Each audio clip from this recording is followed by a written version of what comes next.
Good morning, everyone. I, Angelo Mascarenas, would like to take this opportunity to welcome our guest speaker, Reverend Father Joseph Pereira, to our institute, St. Francis Institute of Management and Research.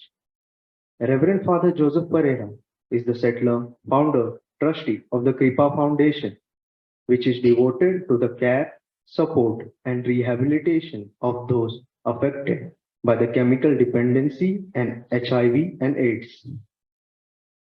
Since its inception in 1981 in Mumbai, the Kripa Foundation has grown exponentially and forms a vital link to providing social stability in 13 Indian states through various multifunctional facilities and also has association with facilities in Europe, Canada, and the United States.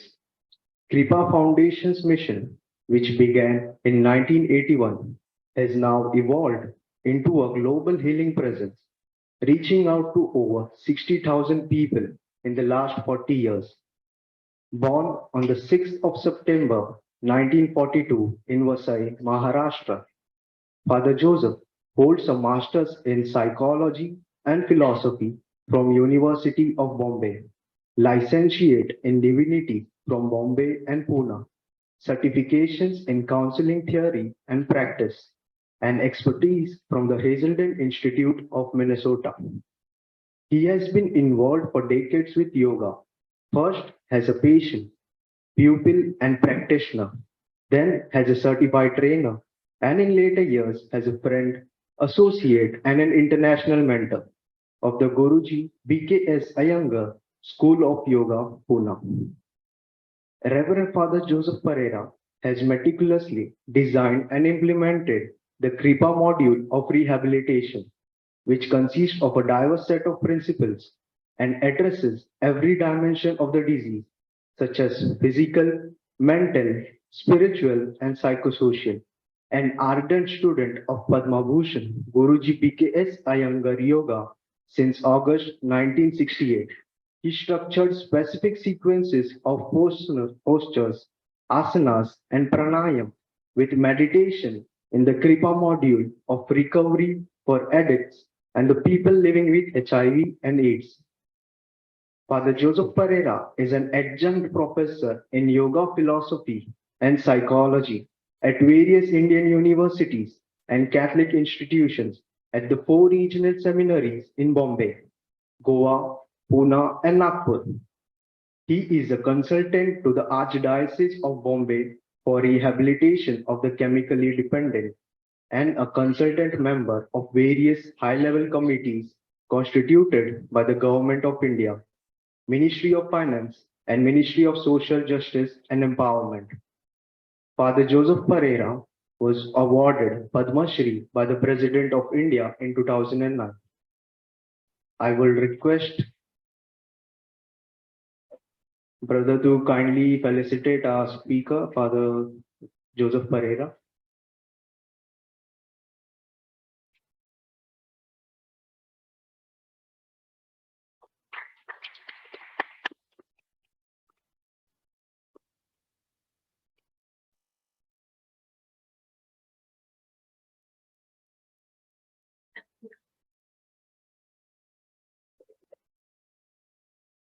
Good morning. You are a captive audience for a speaker like me. I'll tell you why. I deal with mostly young people who have developed their left brain, but have never tapped their right brain.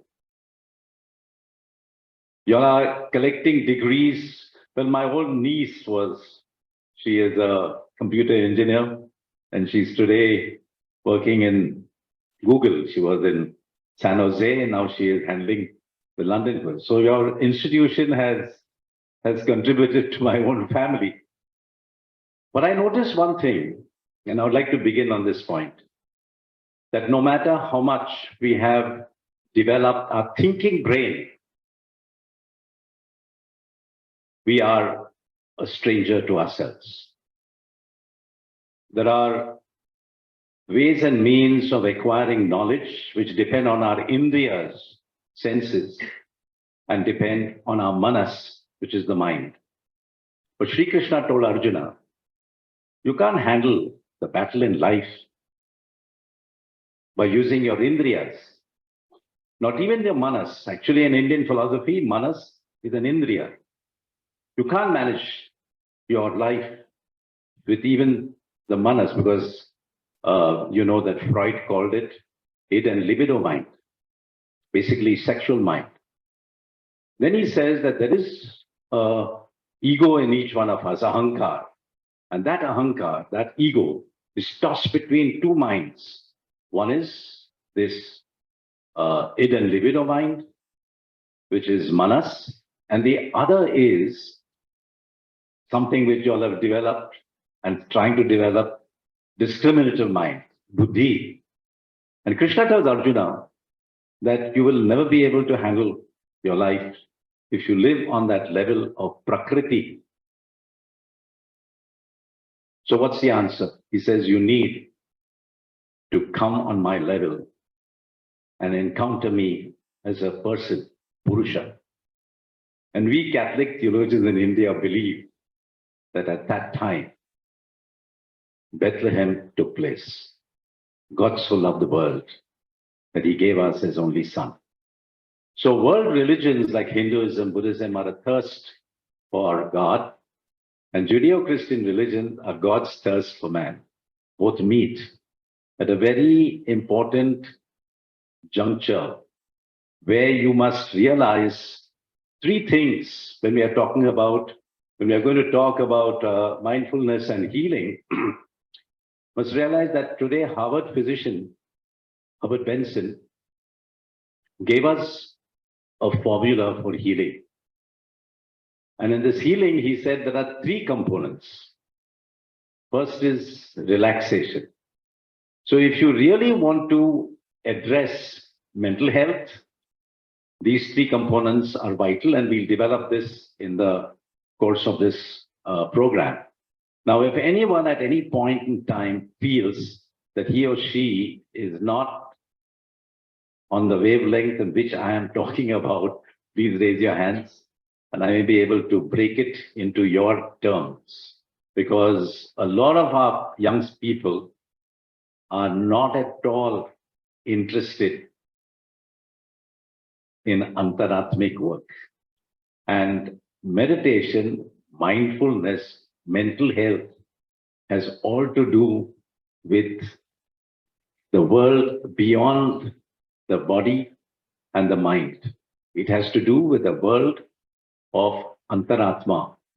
Dharana, dhyana, and samadhi are the three components of Ashtanga Yoga, which ultimately describe what is real mindfulness and what is real meditation. Just 2 weeks ago, we had a Zoom conference from the Oxford University and Yogamala in China.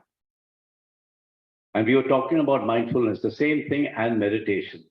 And I told them that in yoga, to be able to be a meditator, you have to not be mindful, but mindless. Think of it. Our left brains are all about reasoning, all about measurability, and the right brain has nothing to do with that. But the Harvard Medical School, Harvard Benson today is talking about bringing in measurability even when you are doing your so-called mindful, and there are various programs for mindfulness. You know, it's not only one particular school. We'll come to that. There are certain components that are important for mindfulness.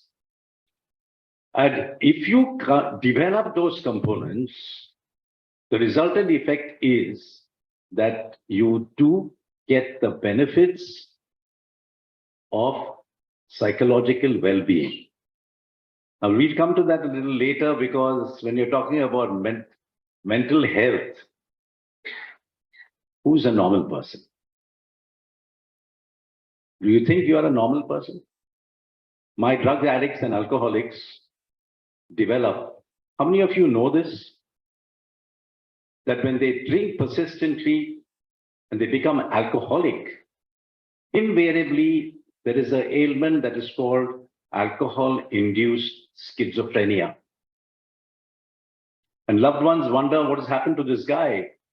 He's Dr. Jekyll and Mr. Hyde, extremely talented, but he's a split personality.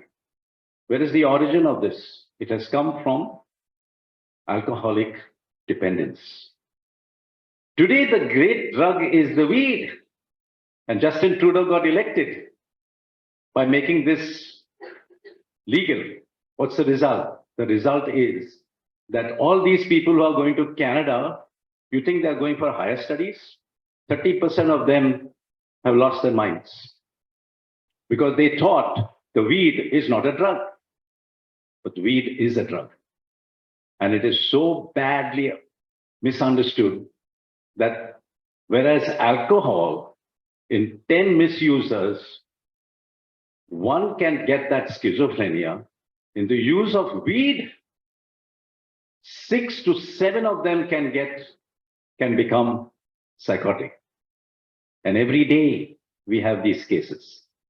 I know so many of them who are going mainly to Canada because Justin Trudeau got elected with this. I told Sophie is my yoga student. Even tonight she'll be in the program, and I do this program for Salt Spring Island. About 90 countries participate. I've told her, your husband has done the greatest damage to the youth.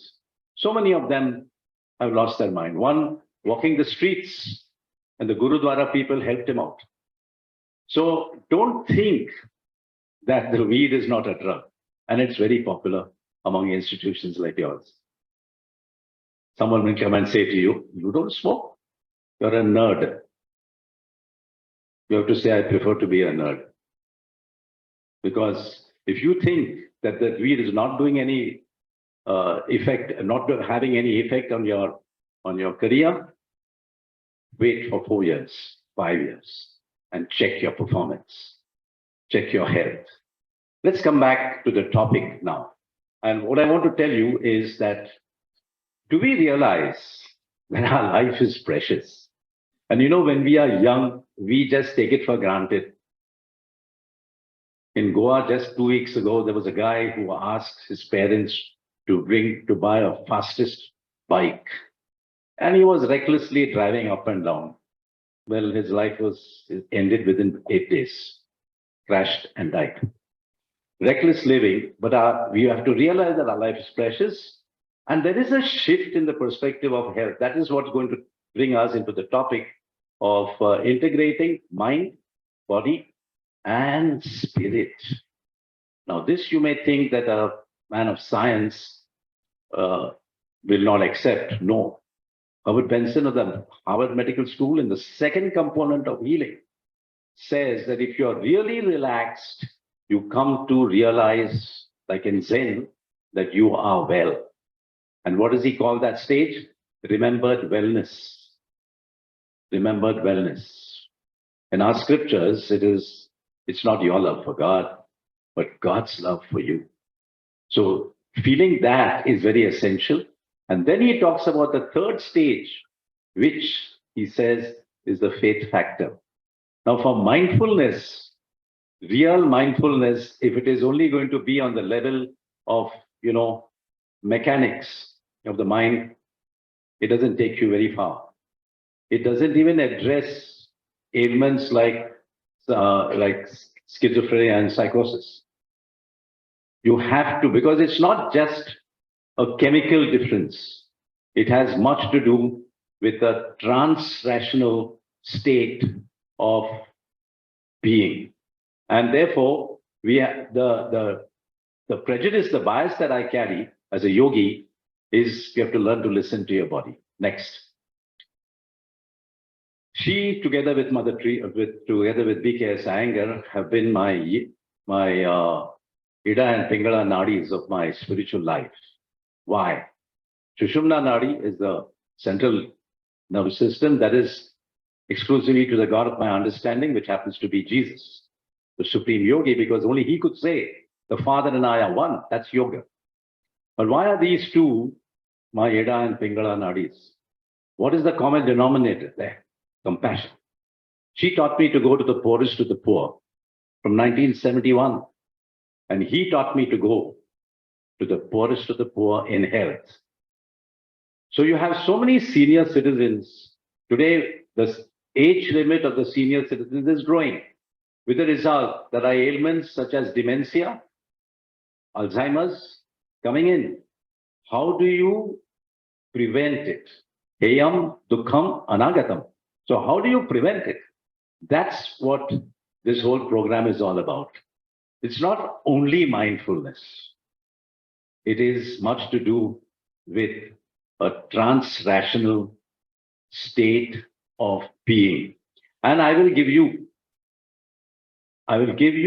very practical norms to practice that, not to just hear it and say, okay, we have heard a lecture on this. No, I want you to be truly testing it on yourself.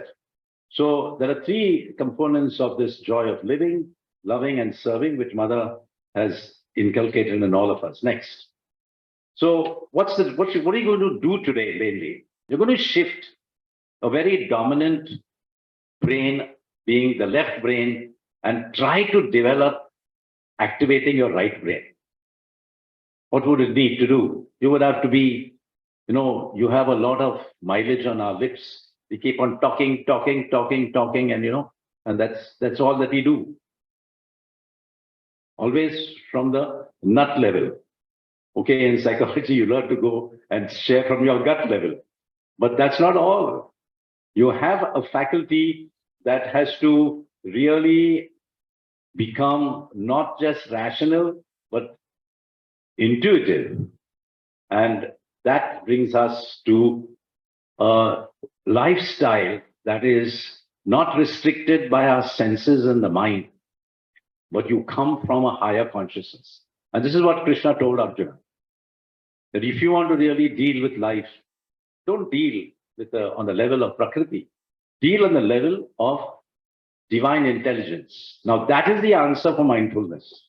If you leave that out and say only give me the scientific components of mindfulness, it may not really work. Next. In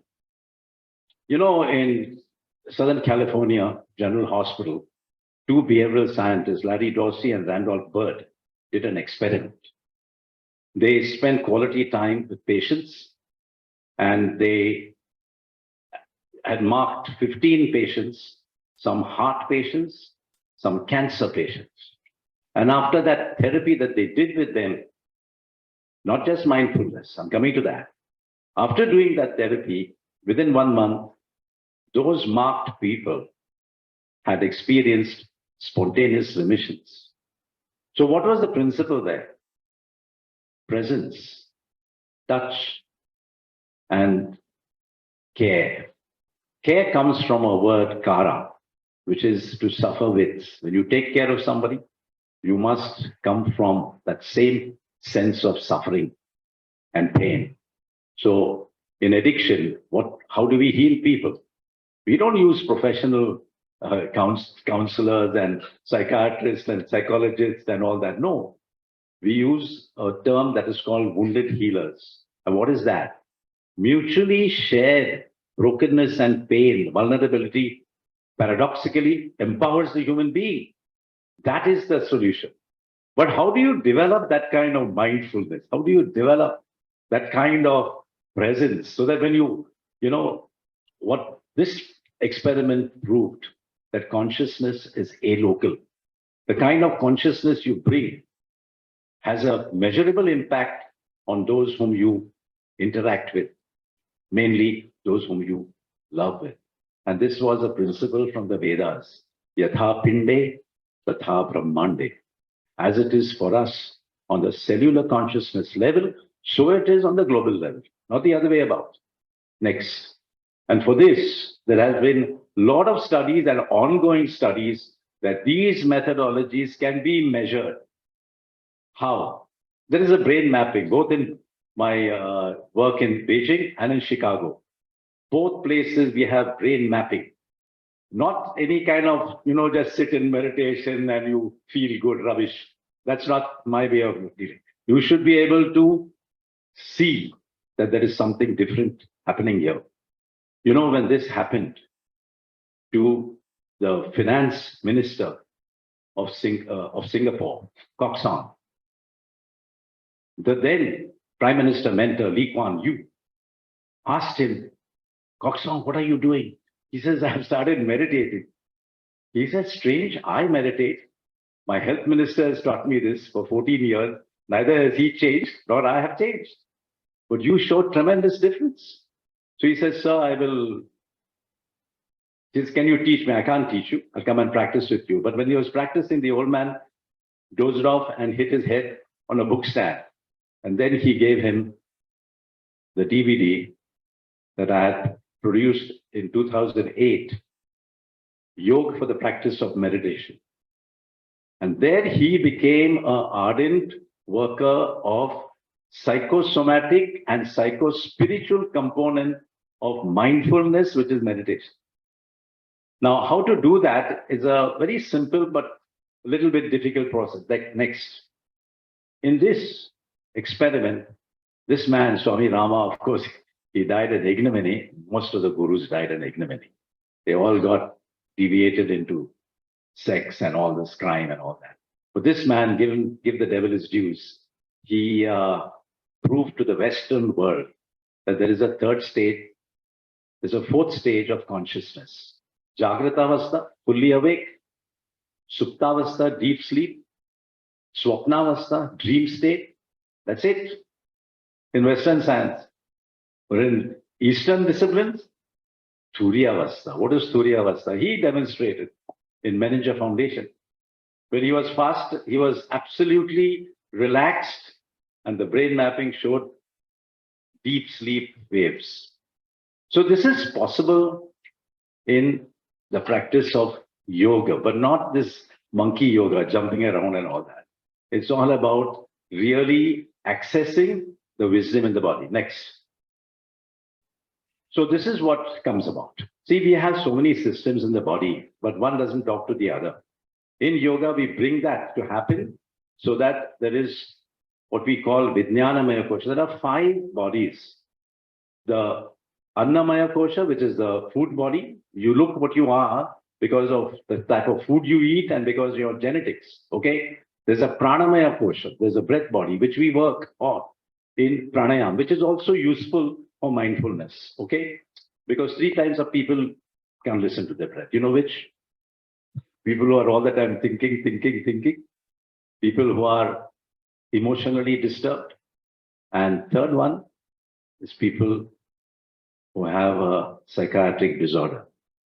You know something? You may not be a psychotic. We all may not be psychotic, but we are definitely neurotic. And if you don't agree with me, go and ask the person who is closest to you, and that person will say, yes, you're right. You are neurotic. None of us are normal. So we have to work on that. Next. And to work on that, next. Okay, the earlier one was scientific proof that when you meditate, you should produce these kind of heart rate. But today there is further study where if you meditate and be really mindful on your meditation, then your brain, particularly the parietal brain, emits a light which is recorded by science in the Deaconess Hospital. And McLellan, a scientist, stands before the whole crowd of scientists and says, fellow scientists, I want to tell you that our brains are wired to God. So today, science and faith have to be combined. If you're talking about mindfulness and mental health, without that third dimension of Antaratma, nothing of this is possible. Next. So, when Herbert Benson came to India, there was a pseudo-yogi. You know who? There are a lot of pseudo-yogis in India. If any yogi is being supported by the government, then you know that the man is not at all a genuine yogi. And Dhirendra Brahmachari was that. And all his students ran away. No instrumentation. So somebody told the scientist, go to Dharmasala. And he did this experiment there. came out with a breakthrough book. What is the answer to stress? The answer to stress is relaxation response. And he breaks it down in 9 steps. You can take it, you can do it in your own way. We'll see how we can do it afterwards. Next. And there is a physiology of meditation. This is, you must know that, if you're going to practice meditation and mindfulness, then don't fake it to make it. That is Trump's philosophy. You don't want to go by that. You can't fake it to make anything. You have to measure that this has changed. And who said that? In the Lancet, the medical journal of the British Medical Association, there was a beautiful article which said, yoga and meditation has the capacity to change a type A personality into a type B personality. I can see so many type A's here. Restless. Because it's difficult to be centered. And it's all right, but it's not all right. Because the real winners are not type A's, type B's. Because they get done more than type A in all their excitement posed to get. It's a shallow life. Meditation deepens your life. So variety of, physiology of is acknowledged by science. Next. Okay, we'll halt here. I want to ask you some questions. So far, whatever I have said is all about preparing our personality not to be chanchal, as I said earlier, not to be dissipated, but to be ekagra. So do you have any practices that you have taken up which help you to achieve? What's the purpose of this mindfulness and mental health? Chitta vritti virodha. Stop the chatter of the mind. Can you tell me? How do you do it? Anyone? I want this session to be a little interactive. Can you tell me? Anyone, please. Yes.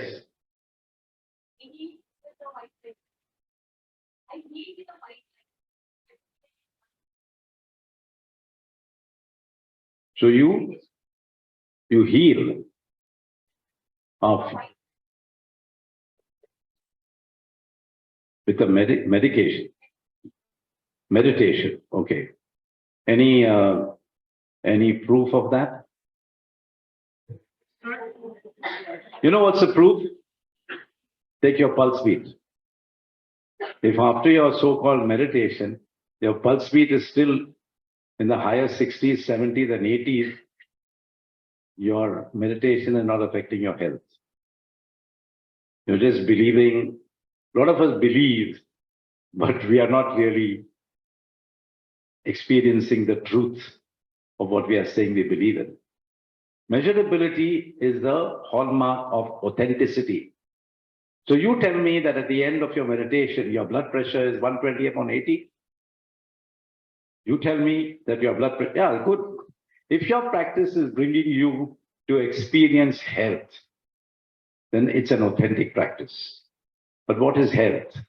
Not just physical well-being, mental well-being. What is mental well-being? Can anyone tell me? What are we seeking for when we say, I want to be mentally sound and I don't want to be encumbered with any kind of mental problem? What is it to be mentally all right? Yes. So basically, it is to have it is not to overthink, to have a clarity in your mind. So what you can do is focus on your breath and try to keep a clear mind. If your mind deviates, don't beat yourself up. Just gently bring it back to your breath. Okay, so this is a Zen master speaking. The Zen master always said, return to your breath. Your breath is your best friend. Because it is there till the end of your life. That is one thing that will be there forever with you. Yeah. So, but there are three people who cannot do that, as I said earlier.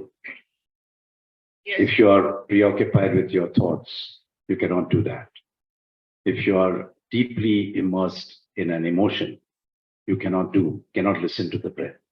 And if you have any psychiatric disorder, which, as I said, all of us have some component of not being 100% normal. Okay. So if you come with that understanding and you use the breath, you know, it is like the instrument for getting to the goal of everything, of meditation and life. What is it? What is the goal? The goal is oneness with the God of your understanding. So scientifically, what you're saying is from a sympathetic nervous system, from the periphery, you have to go to the center. The center is always being one with the God of your understanding. Now, what is the means there? The means is autonomic action, which is the breath.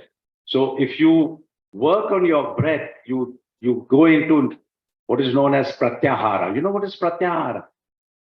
If you listen to your breath, you will automatically feel easy to control your senses and to control your mind. That is pratyahara. In English, it is a state of desirelessness, a disposition of dispossession, letting go. And you know, in my cancer patients, I have had cancer patients that have gone into total remission. 4th stage cancer, colon cancer, went into remission. You know how? By coming into the here and now, getting completely out of a preoccupative world and coming into the here and now. Because then you realize you are not your body, you are not your breath, you are not your possessions, you're not your attachments, and get ready for a shock. You're not your ailment, and get ready for a shock. You are not your addiction. I am who I am, so aham, tattvamasi. So the purpose of breath awareness is not to just stay on the breath, but to get into a right brain faculty. That's what we are talking about today. What is this right brain faculty? Not only chitta vritti nirodha, but pinda vritti nirodha, because then you bring into your cells a state of samatolatva. You know what prayer we say in addiction? Lord, grant me the serenity to accept the things I cannot change. Serenity. In this mad world, can you keep your serenity? In your homes from where you come, do you think it's all right? There are so many, because our minds are never blending with each other, and we have to cope with that. We have to live, literally, we have to live with the abnormal people around us. Because according to us, they don't fit into our mindset. Where do we develop this attitude that can help us bring some kind of, as you said, equilibrium, samatolatva, the breath. The breath is the best vehicle to the great beyond. What is the great beyond? The great beyond is, and the noumenon. You know, phenomenon is what appears to us, what we can see, what we can touch, all that, measure. But noumenon is something that you cannot put in words. And when you reach that stage of the beyond, you are in a totally different, not mindset only, you are in a totally different world. What are the benefits of it? Love. Love. You know, you rightly said that when you listen to your breath, you bring about a state of samadhi. What is samadhi? Dr. Sinzen Nihalvi, an epidemiologist, described what is samadhi. He said in a continuum of life, now listen to this, in a continuum of life, one end is stress, because you feel inadequate. Though you have your degree, you cannot cope with the challenge that the job is bringing you. So you get stressed. But most of y'all come from the other end of the continuum, which is you're so gifted, so talented that you don't get the proper job. People go abroad, but they are working, doctors are working as taxi drivers, and then they get bored. No excitement, no stimulation. So in the continuum of life, between these two extremes, you maintain your samatolatva. Tato dvandva na abhighata. So you say good things to me, thank you. You say the worst things to me, thank you. Nothing has the capacity to disturb my inner ability to be always in a state of love. Let me tell you one thing. When you listen to the breath, what is the most important component that has to follow?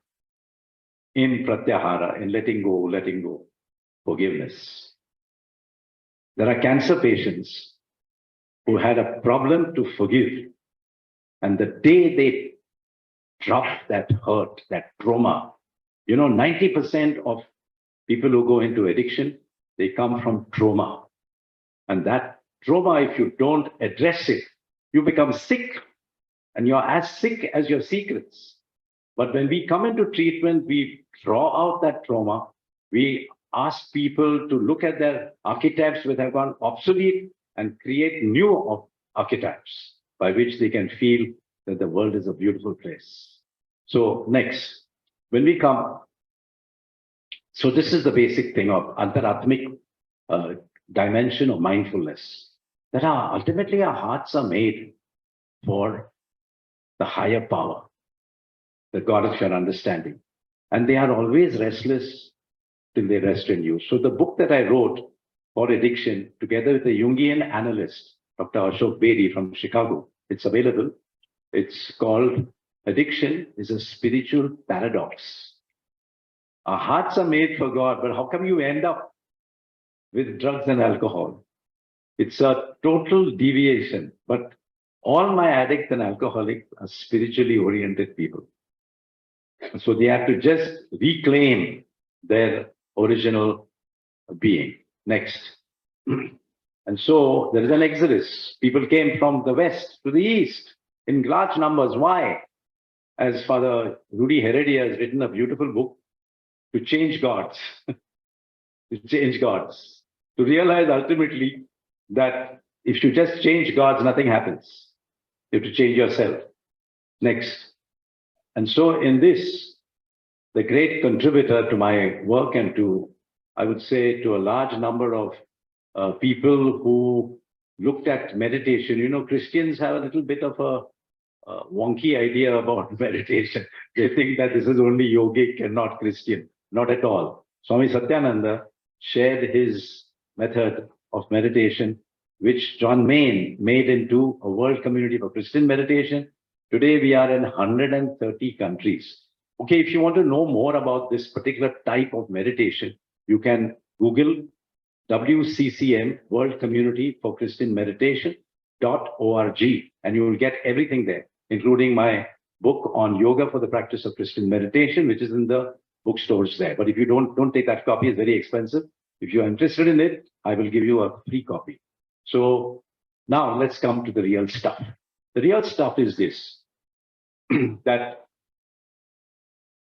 I always begin by saying, I'm not normal.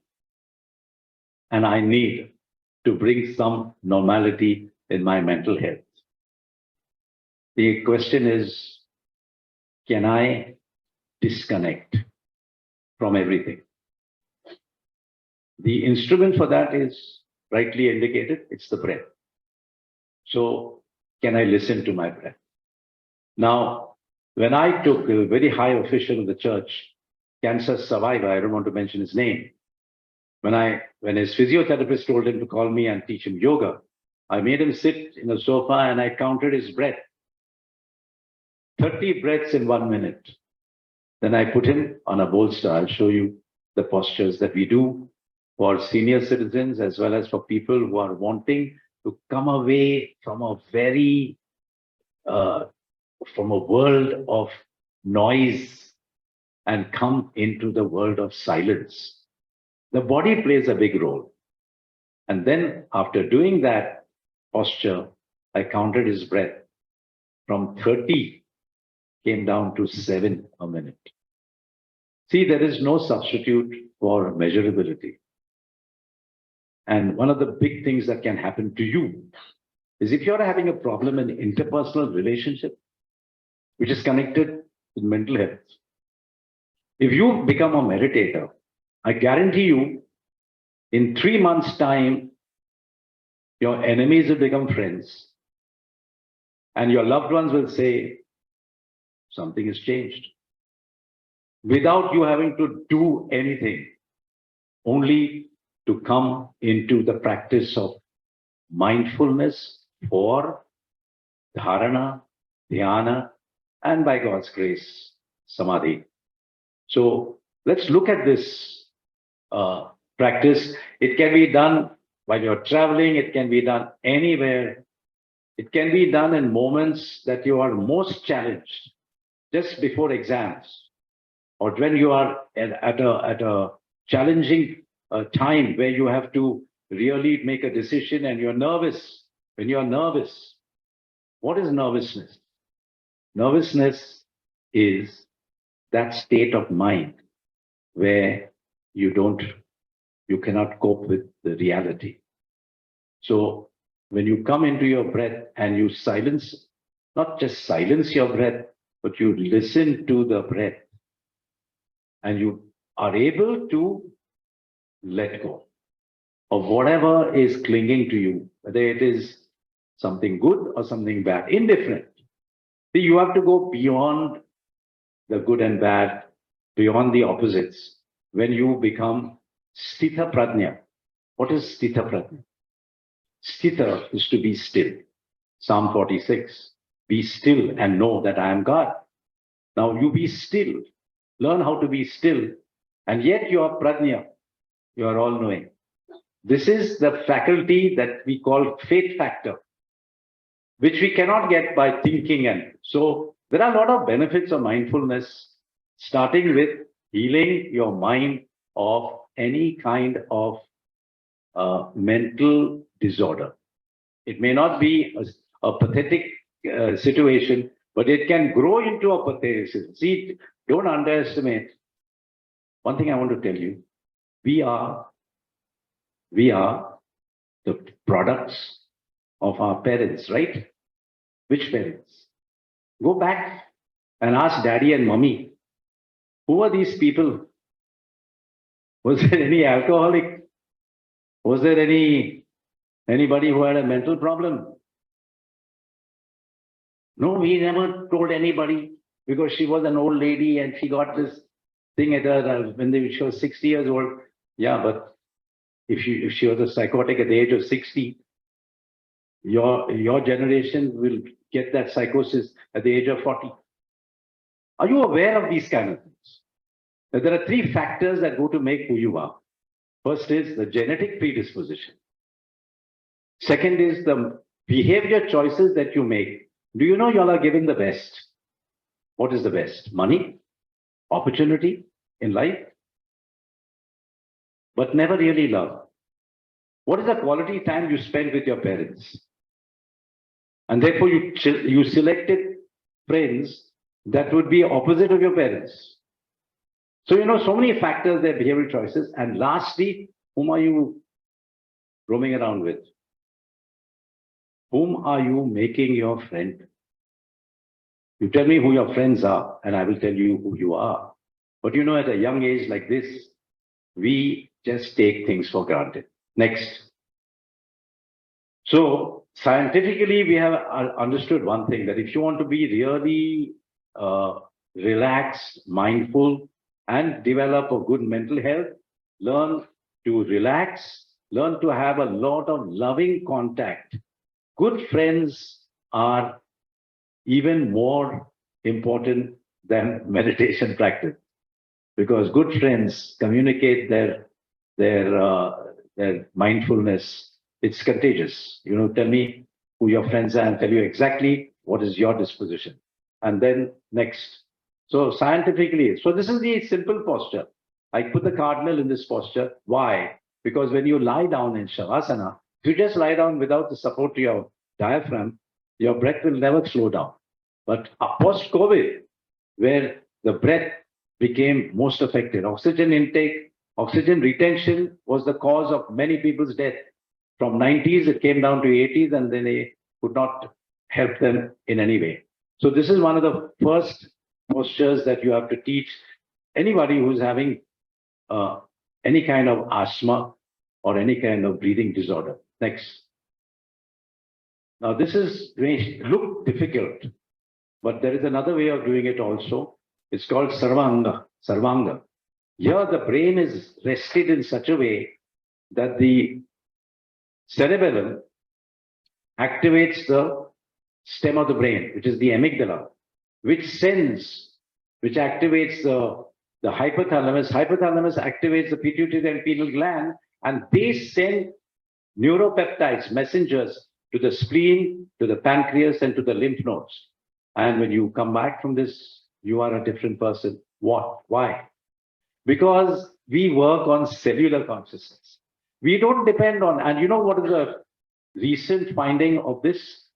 That your serotonin and dopamine, what doctors will give you when you go through depression and all that, you have a reservoir of those chemicals within you. Next. Now, this is also another form of doing that same exercise, but with a little relaxation. Next.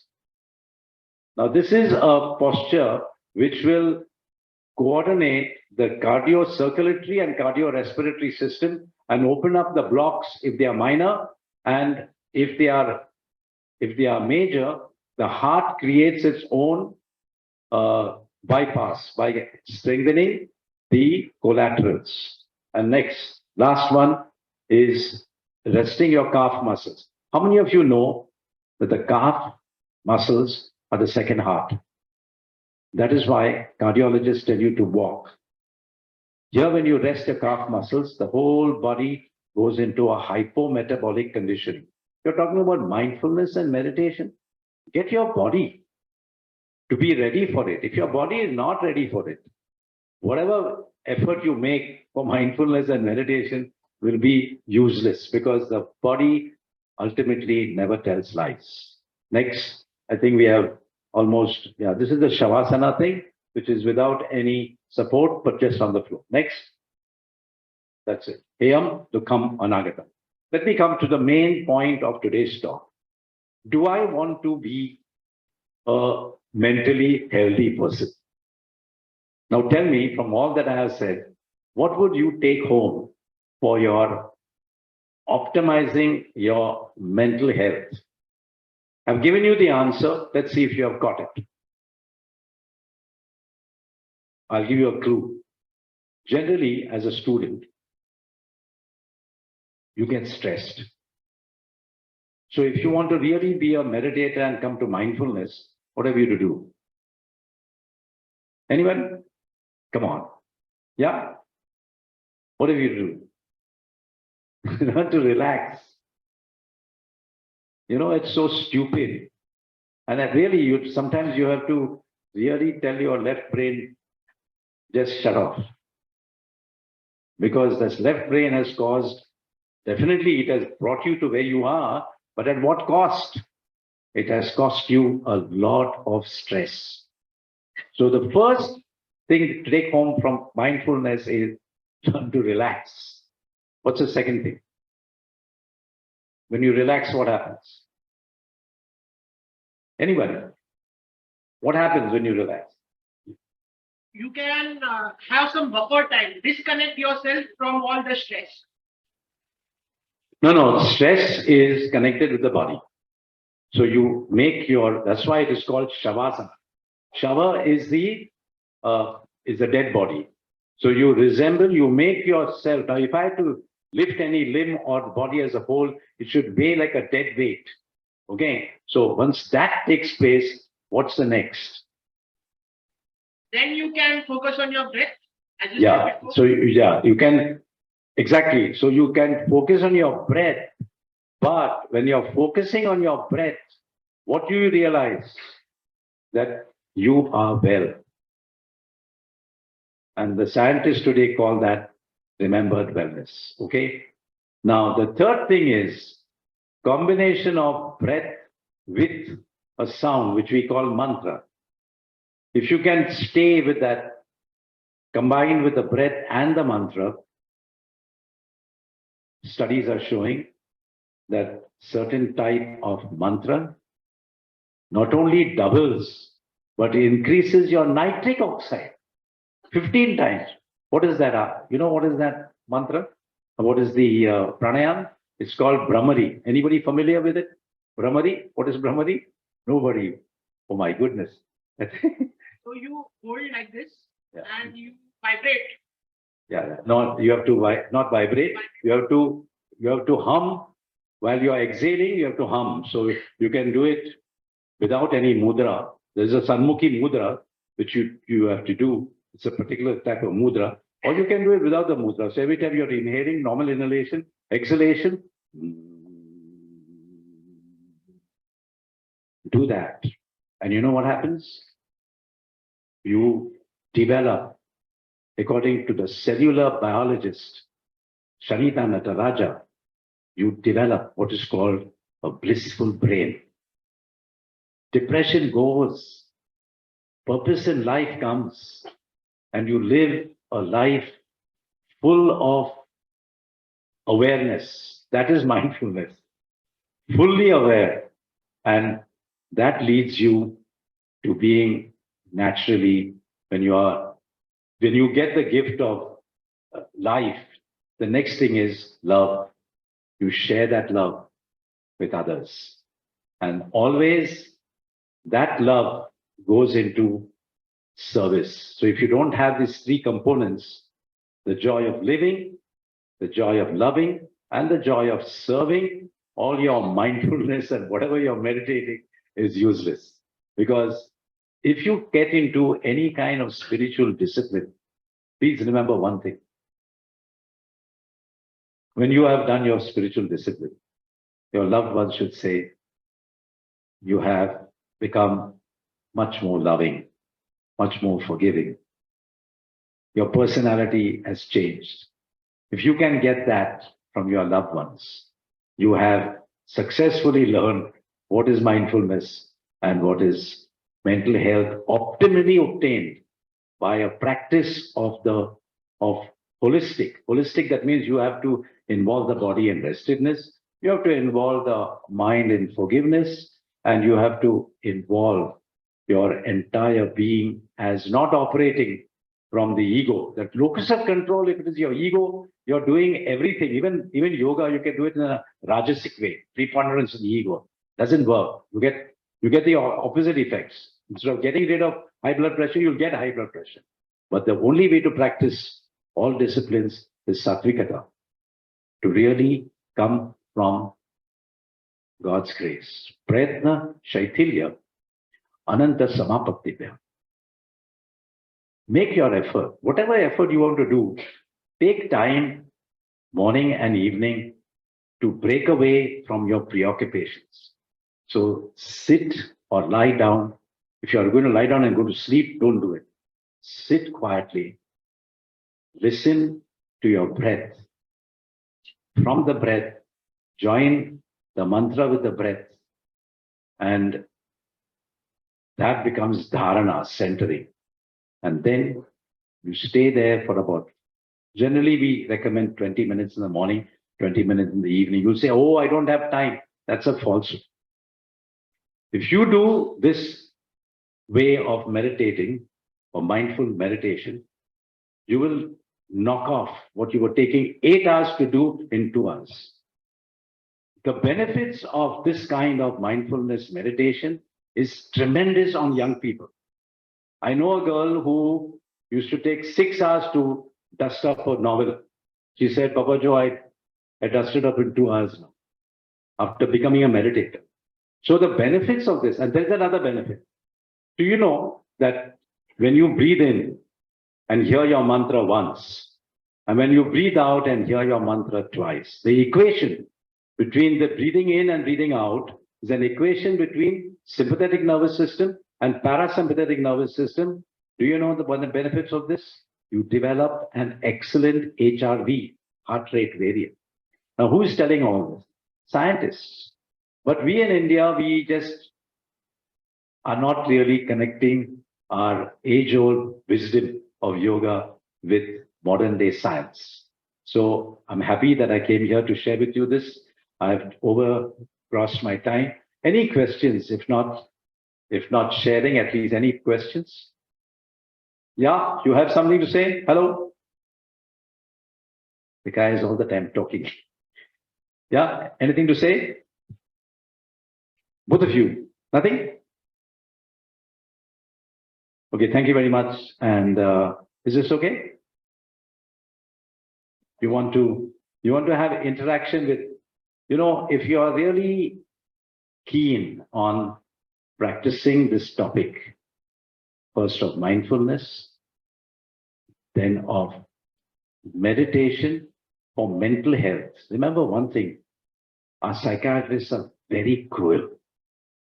I'm saying this to you because so many of my drug addicts, when they go to a psychiatrist, they become worse.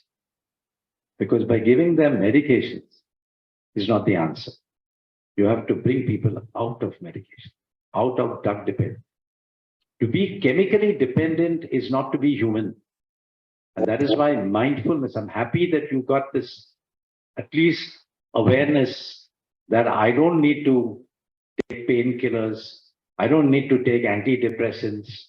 I don't need to be dependent on something outside me. I have everything within me, starting with the breath. Actually, the breath is the vehicle to connect the Bahiranga with the Antaratma, to connect the sympathetic nervous system with the central nervous system. So try to learn to listen to the breath. And if you cannot, then try to learn first to relax. And then whichever is your favorite word, connect that word with your breath and spend minimum 10 minutes in the morning, minimum 10 minutes in the evening. And your friends will say, you are a changed person, not changed, transformed person. Nothing of your old lifestyle. And your capacity to work doubles. That's why I tell you, it's a fallacy to say, how can I give so much time? You give that time in the morning and you will dust up much more than you can dust up in an average day. Any questions? You say those who take substance addicted people, no? You say we are high up, and the third heaven sun, no? Take substance. Our aim also is to be in heaven only. God must stay, no? They induce it. So the answer is, brother, the answer is a pseudo experience. Is it a genuine experience? See, because Jesus said, by their works, by their fruits, you shall know them. So if it is a fake kind of thing, and all these drug-produced euphoria are not only short-lived, but when they end with a much worse condition than before. Whereas if you are coming into that euphoria through this mindfulness, meditation, and prayer, you will never have a relapse. To artificially create it and lose it and get it worse is miserable, because then you're all the time dependent on the drugs. And I don't think that is true when they say that they feel good.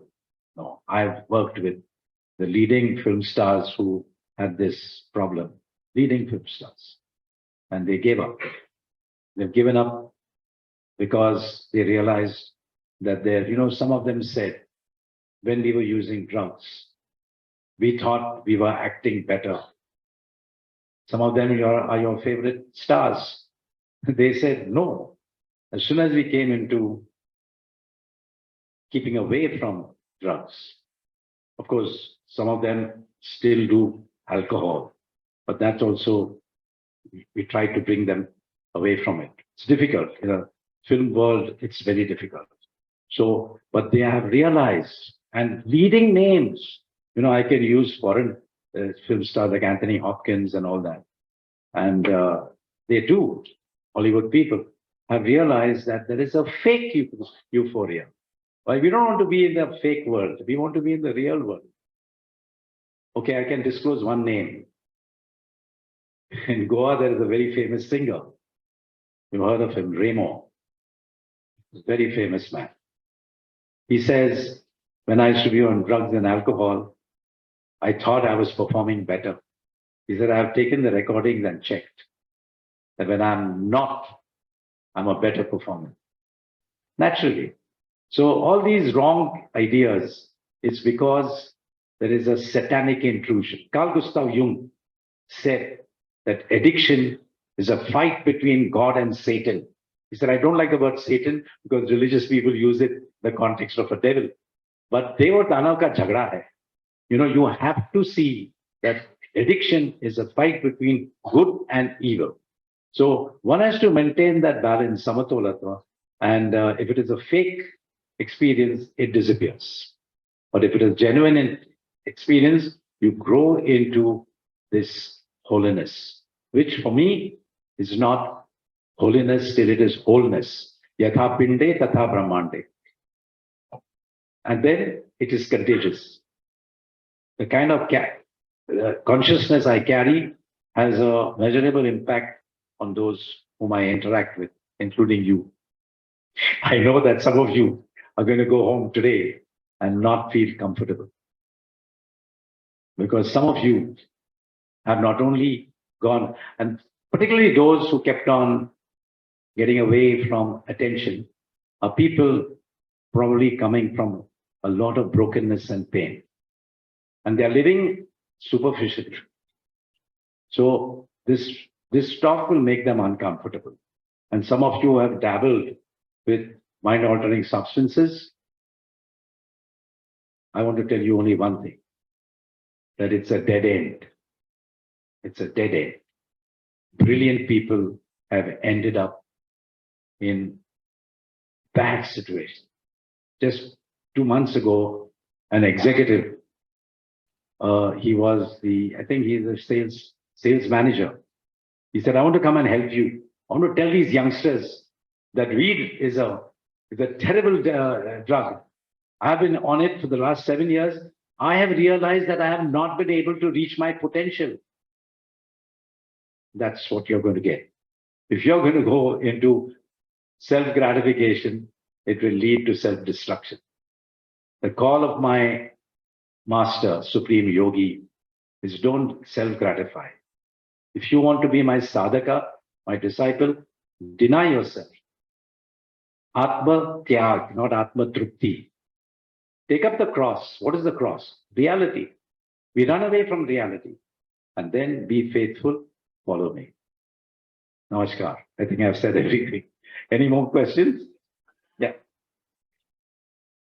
Teacher, my observation is that apart from this chemical addiction, the addiction of social media and the mobile phone is widespread and which is the cause of concern for a teacher like me. So what is the remedy for that? Well, let me tell you, I have a 13-year-old girl who is addicted to the internet. And she goes to sleep at 3 o'clock in the morning. So it is an addiction. See, what is addiction? Is an I-it relationship. But we're not born for an I-it relationship.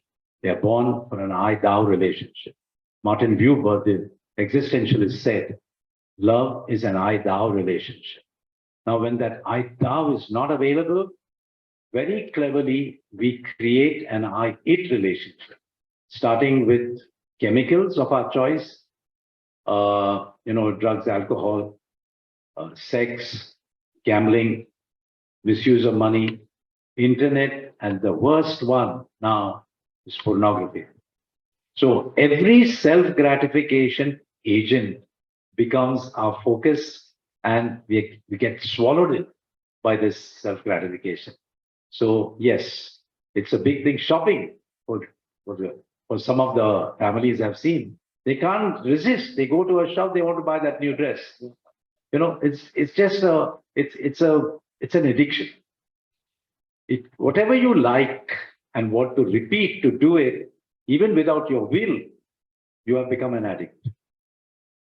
Yes, very true. So is there any parental guidance? Who are you to tell me?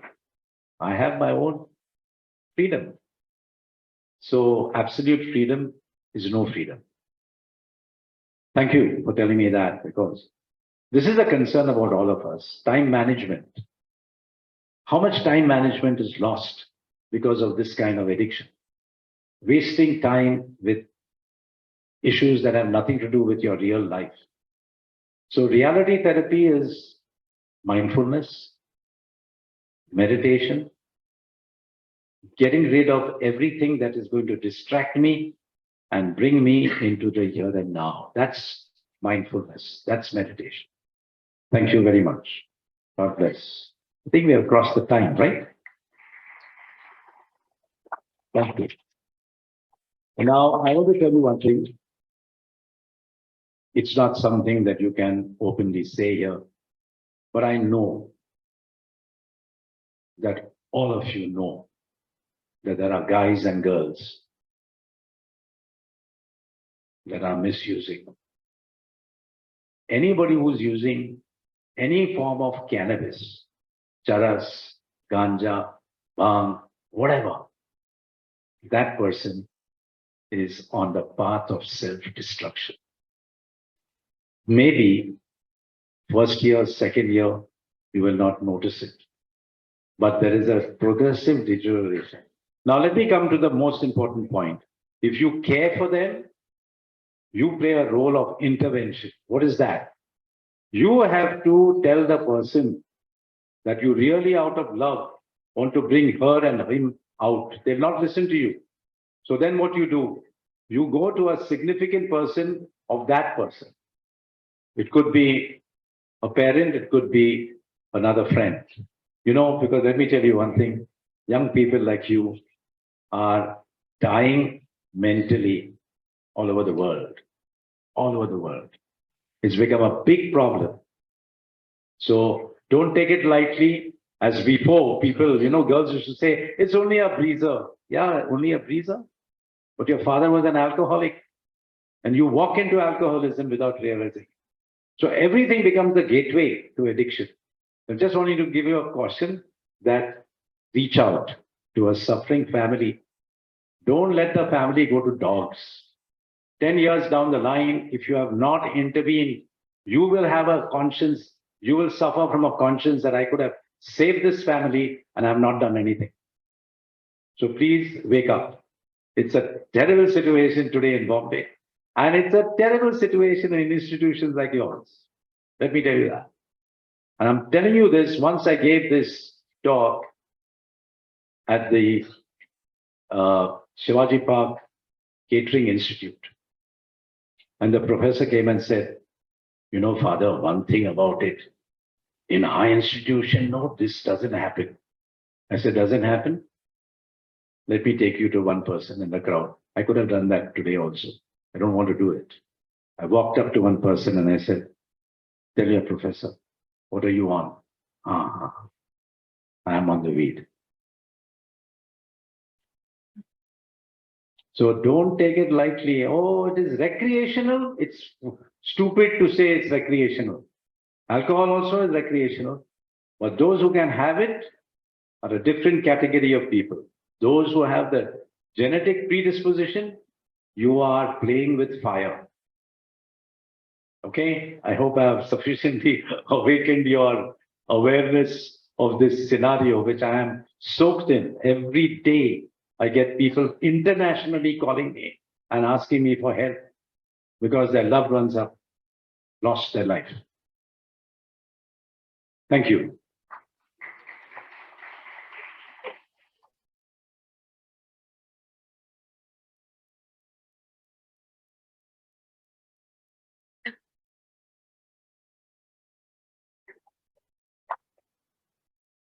Good afternoon, everyone. Today, I wish to take the privilege to thank our invited guest, Reverend Father Joseph Pereira, for accepting our invitation and for this wonderful session.